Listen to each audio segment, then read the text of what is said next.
Hey guys, this is OddOneGaming. This is going to be another Dragonheir Selling Gods video. In today's video, I want to go over my temporal Vortex team now that we have the stage 4 unlocked. And I want to go over the way that I have it built, what I'm trying to achieve, and how you can min-max it, right? Like what's the best way to try and push your teams to the limit if you're using this specific team that I'm going to show you. And that's going to be obviously a wild Flora team because that's the MVP of this season. So let's check it out.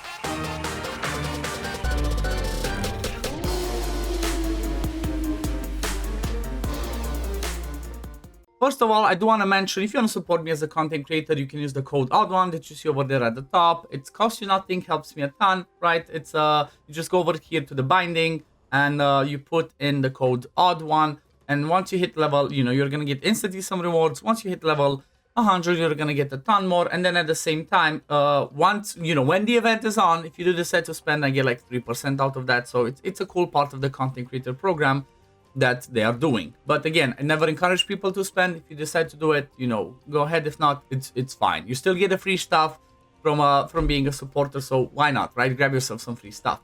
But let's look at the team and let's go over it a little bit. I guess before I jump into that, if you are not aware, right, I'm gonna show you now. You can always go over here to the rankings and you can click and see for yourself that you can see the teams, right? This is the best way that you can see the teams, what other people are doing, right? You might not be able to do stuff at the top. You can always just scroll down to the bottom a little bit and see like, okay, what are other people using? What's the builds? What's the team and whatnot? So honestly, I just, the only thing that I got from here, so to speak, or it was suggested in my streams when I was building the team, they were telling me that the best team that would used to be on the Chinese server, because obviously the Chinese server had this version of Dragonheir for a while, so they've been doing a lot more testing. So obviously you're gonna get the best tricks from that and use over here. That's what I'm sharing with you. But I was already told that the best way for the team to be used is like this, right? The 4 wild people with Adolphus, not with Ogok, right? That's what I used to use, but with Adolphus, and that's the best way to do it. Now, let me show you exactly the team that I have. The presets that I put, I'm not sure. I think these are kind of like the ideal presets, but it can be a little bit different. And I guess, yeah, let's check it out. So let's go to the skill timings. You're gonna see the first thing that I personally do, and I think it's been, I honestly did not watch a video on this. I did not watch a video on this specifically. I just tried to think of like, you know what, I think this was actually a mistake. Let me see. Yeah, no, I left that on purpose, but pretty much you leave your Felicity to go full YOLO because she's gonna be the one that puts defense penalty. She's gonna be the one with which remains.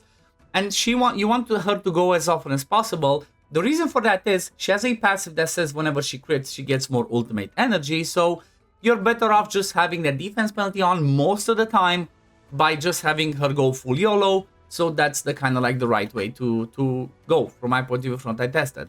Then I guess we're gonna look at Eridge's skill timings last, but the next one you're gonna see that I kind of left full YOLO is Adolphus as well, because again, Adolphus has this ultimate. He's going to be on a lower charge because of the way that we have it work. But also on his battle skill, whenever he puts his shield on somebody, which hopefully does it on him most of the time, he also pushes the attack gauge, not the attack gauge, wrong game. The ultimate energy, he also boosted by, I think it was 25%. So you want to let him go full YOLO as much as possible. This is what I've tested so far. I still need to see if I can do it every 20 seconds, but I do believe that let him go full YOLO is more often because of the fact that I'm going to show you the set later that I have on Eridge. Then next one that we need to look at, this is the one that kind of like falls into the right rotations. The 3 key ones that you want to have go at the right times are going to be Flora.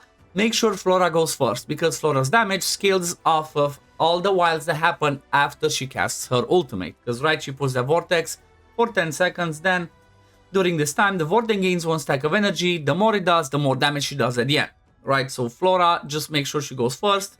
Her recharge time is like, look at this, 10.8. I made her be 11.7, or like, it can be 11.8. Make her be as close to, what's his name? As close to Casper as possible. So for example, I could go maybe 11.8 instead, but I just made 11.7. Let's go 11.8 because why not?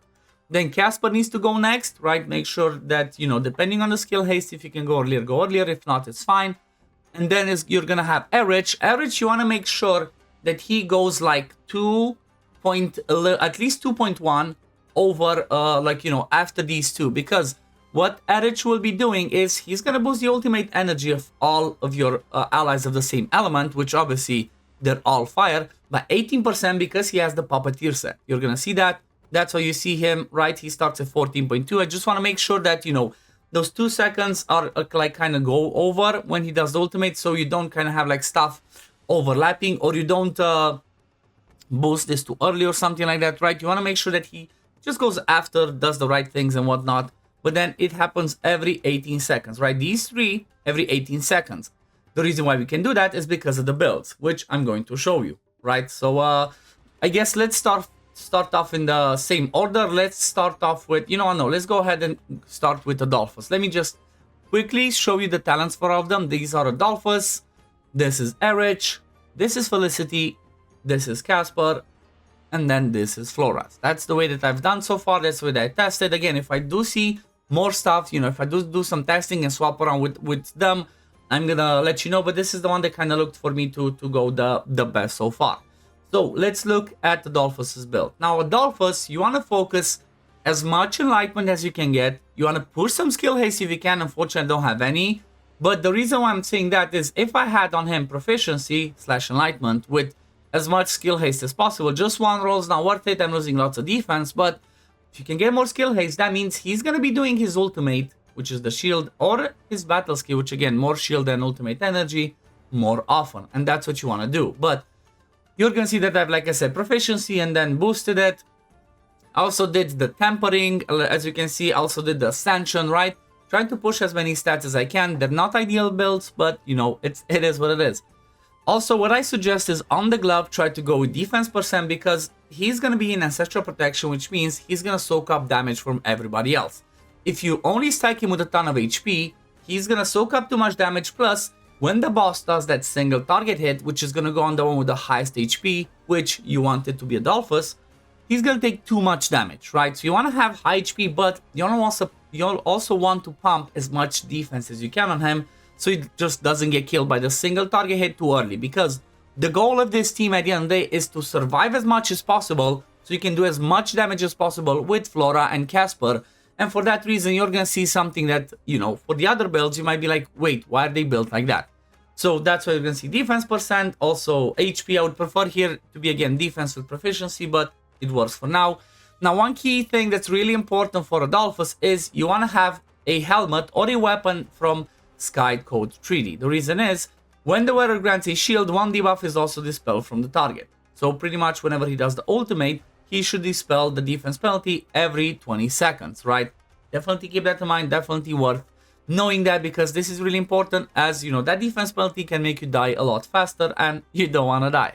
So this was pretty much how you want to build Adolphus. Now let's move over to the next one. Oh yeah, I forgot, actually, for him, Aurelian Vest. This is really important because he's going to bring shields, which means you're going to take a lot less damage, and apparently for some reasons, the shield can stack, which means this effect can stack and it can be like double the effect, right? You can have a 17.5%, and if you have another shield which can go from his talents, this one's gonna go to be double. It's gonna be 35%. So definitely keep that in mind, as a, you know, it can be game changing to use this right one. It's like, yeah, you would like to get something with enlightenment, but this works a lot better on him. Next one's going to be Eridge. For Eridge, he's pretty much the enabler of the Dawnpipe organ, because all of the team is range. You want to have somebody that, you know, doesn't do a ton of damage, which the ideal candidate for this team is Eridge.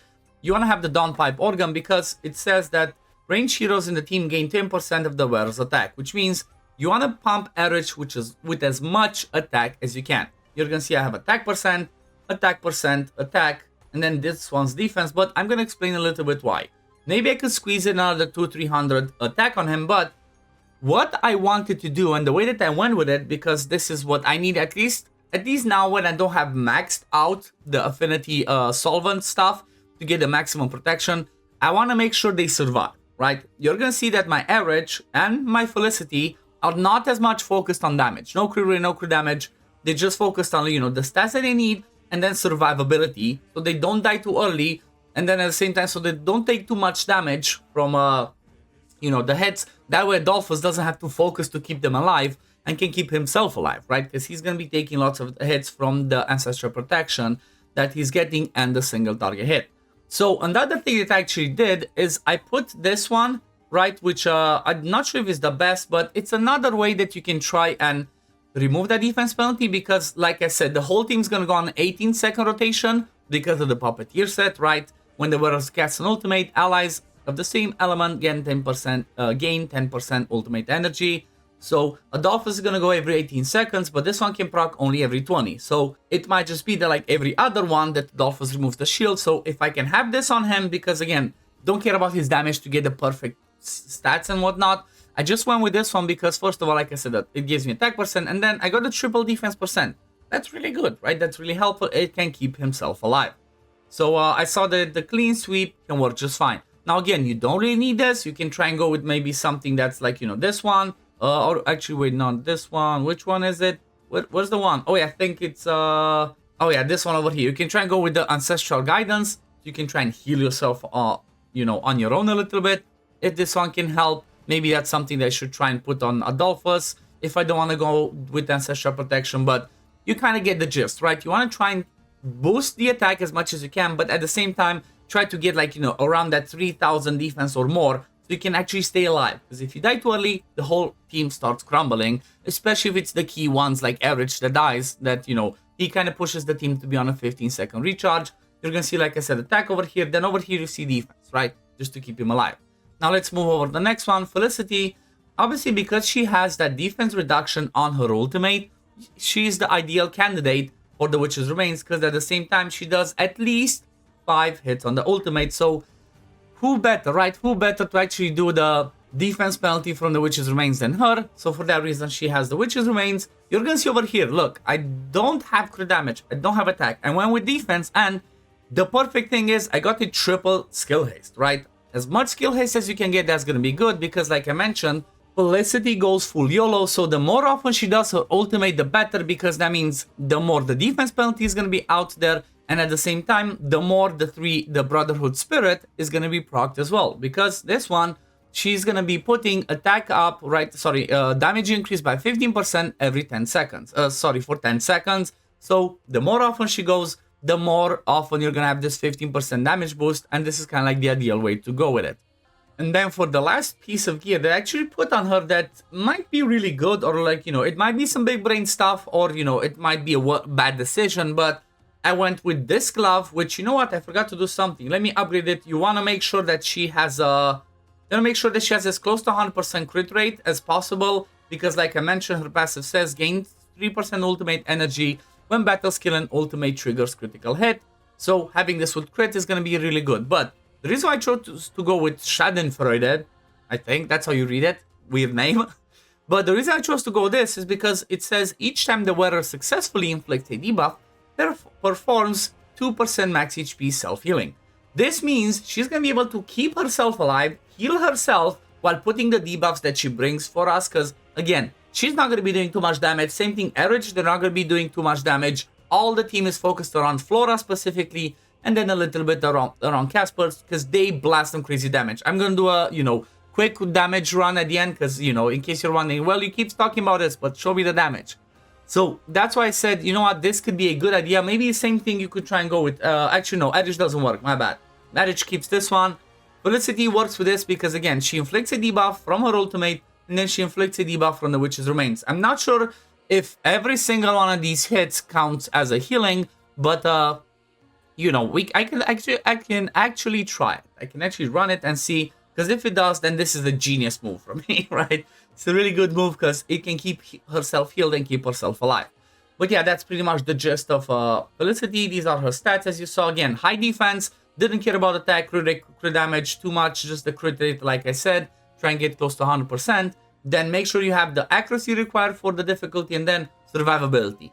Don't go too much on HP on either of, you know, or any of these ones. Make sure that your Adolphus is still the highest HP. Let's move over to the next one. So this is going to be Casper. Now for Casper, I saw a lot of people use this. So I bought it and used it, but I'm not sure if this one's better than the other one. I actually used this more, the Flame Tongue, but I said, you know what, I guess for the fact that this one brings more crit damage, can be more useful. The other one brings more crit rate, unless you can get some crit rate on the other stuff. But for Casper, he's gonna be mostly full attack, but also try to get him at least to like 2000 defense, right? Because otherwise, same principle as I mentioned with the other ones, he's just gonna die too fast, right? So a good example of what you can do is on the negative rune, instead of going attack, which is like 200-300 attack, you're gonna get 600 plus attack from Eridge anyway, from the pipe organ. Just go with the defense, right? Go with the defense one. If you can get some crit rate, defense percent on it, attack, crit damage, just go ahead. I feel like that's the best way to go with it. Obviously on the positive rune, crit damage with as much crit rate or attack percent that you can get. I still need to farm a lot of these, and I'm not quite there yet. Then if you look at the gear, you definitely want to have the Strike the Unprepared, a glove, or a chest plate, because dealing 30% more damage against target with defense penalty is going to be huge. This one's crit rate because that's how I could get him close to 100%, right? Because of the artifact that I chose on him that gives him more crit damage.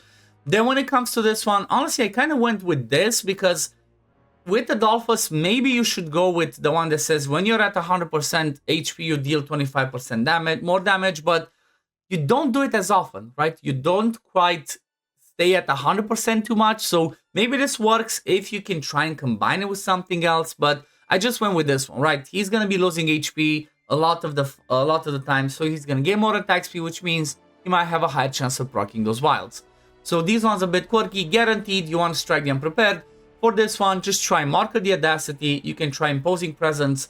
Maybe as you get into later game and when you have the shield on most of the time, Imposing Presence could be better because, like I said, 25% more damage could be huge. I didn't have it. Maybe I'll just test some more, and if I see, as I upgrade my elemental affinity, as I see that I upgrade more, if I see some changes that makes it be worth it, I'm gonna let you guys know.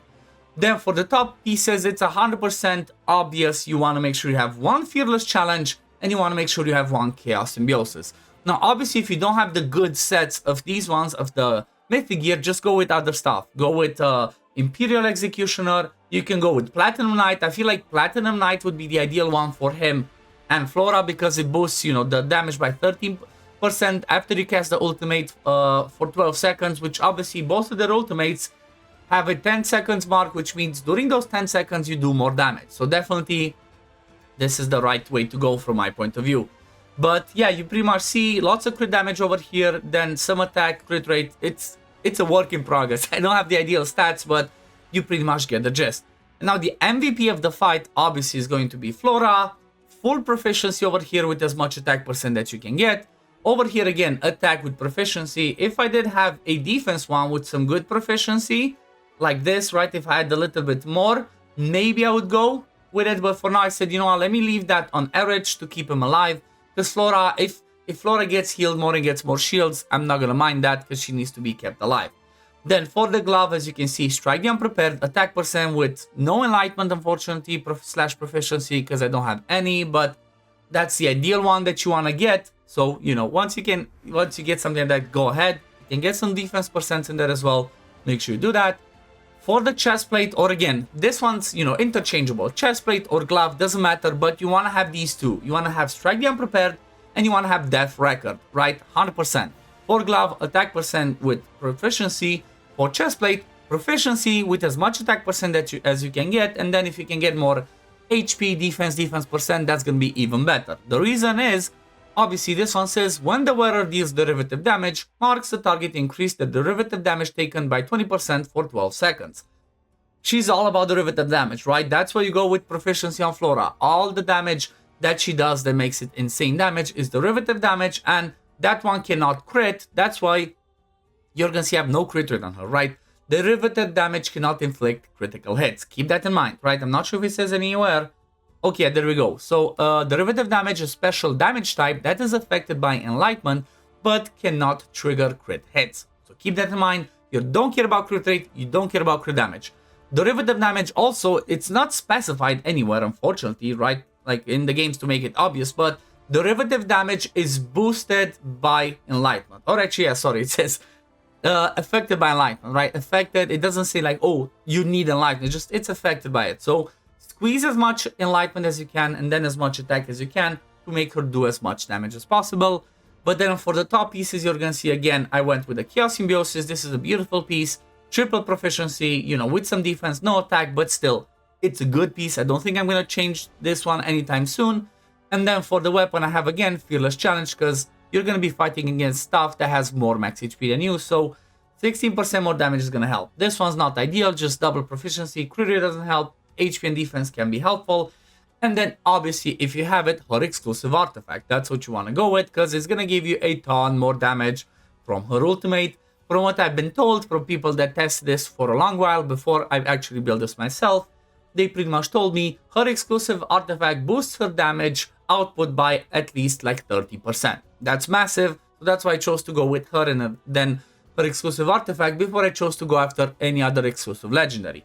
Now, if you do not have her exclusive artifact, the best other artifact for her is going to be the Queen's Fan, because it says derivative damage dealt by the wearer gains a damage bonus based on the distance between the wearer and the enemy, right? Increases by 7% per tile up to maximum 5 tiles. So if you're going to use the Queen's Fan, let's go ahead and look over here. Make sure she's as further back as possible, not over here, but as further back as possible so she does the maximum amount of damage.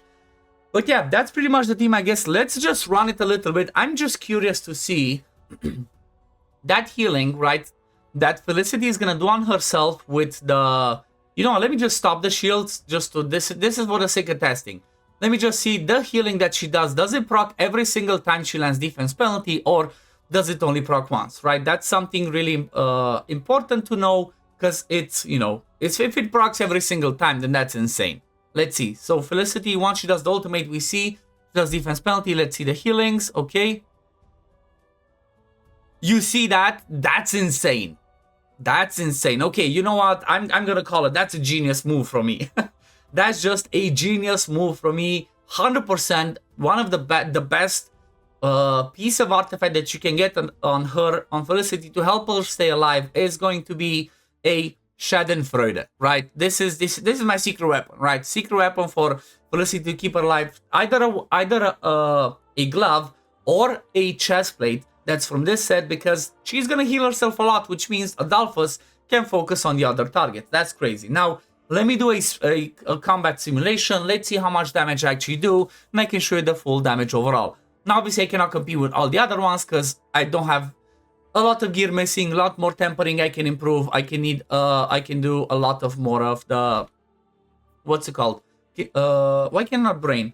A lot of more inspirations that I'm missing, right? I only have a few. Okay, this was a bad RNG one, right? You can see it says 224 million, Flora 72%, Casper 23.5, and then everybody else barely any damage. That doesn't really matter.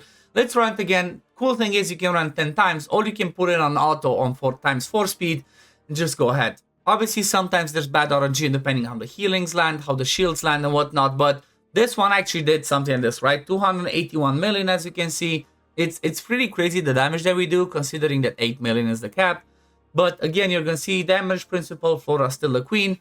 Now, the best damage that I actually did today already was 328, right? 328 million. So I'm gonna keep trying to improve it. I'm gonna keep trying to get better, but I'm not gonna bend myself over backwards for this, because you know what? Rankings are not that insane. It's just, it's fun, right? It's fun for me. Ranking rewards is just, you get yourself a few of the scrolls and whatnot. But anyway, I think this is a good point to leave it. I'm sorry this video was a bit longer, but I was trying to show you how I was trying to min-max my team, how I can ideally build a team, what's the best things, what's the best practices that I've seen from testing. And, you know, that's why something so complex usually takes a bit more, you know, more time. But I hope it was helpful, right? I hope this gives you ideas of how you can build your teams.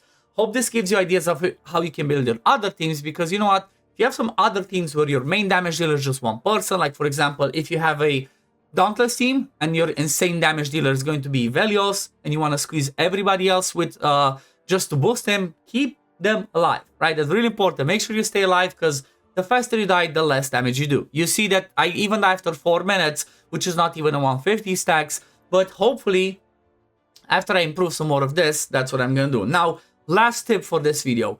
If you want to min-max your damage and survivability for stuff like this, make sure you upgrade this first, right? Damage taken improved to 20% is going to be a lot better, 10 times better than having the extra damage dealt. It's like, yeah, you're going to do a bit more damage, but you want to survive more, right? You want to survive more so that you do more damage, from my point of view, at least in the earlier stages, before you worry about getting some more of the damage out there. But anyway, we're gonna leave it at this for now. Thank you for watching. As always, if you do enjoy my content, don't forget to like the video, subscribe to the channel to see when I upload next, and I'm gonna see you on the next one. Peace, love, take care, run.